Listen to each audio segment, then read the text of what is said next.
In this guide, we're going to be going over how you can play Marvel Rivals split screen here on a PS5.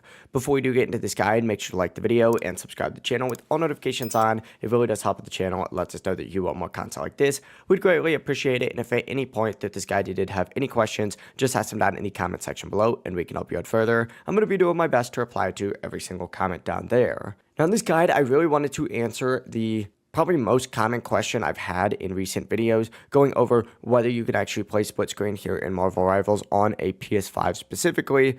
And to get straight to the point, no. Marvel Rivals does not actually support split screen at all. There's no split screen mode available on a PS5 or really any console, whether it's an Xbox as well, or even a PC at this time. There's just not an option for it. So if you're looking to play split screen with someone or play with someone locally on the exact same screen, that option just isn't supported yet, and you'll need to play on separate systems using online multiplayer instead. If Marvel Rivals ever does add the option for split screen in the future, I'll be the first person to update you guys down in the pinned comment, as well as with a future video. But I really hope this guide helped clear things up for you guys. If it did, make sure to like the video and subscribe to the channel with all notifications on. It really does help the channel. It lets us know that you want more content like this. We'd greatly appreciate it. And if at any point that this guide did have any questions, just ask them down in the comment section below and we can help you out further. I'm going to be doing my best to reply to every single comment down there. Have a great rest of your day. Peace.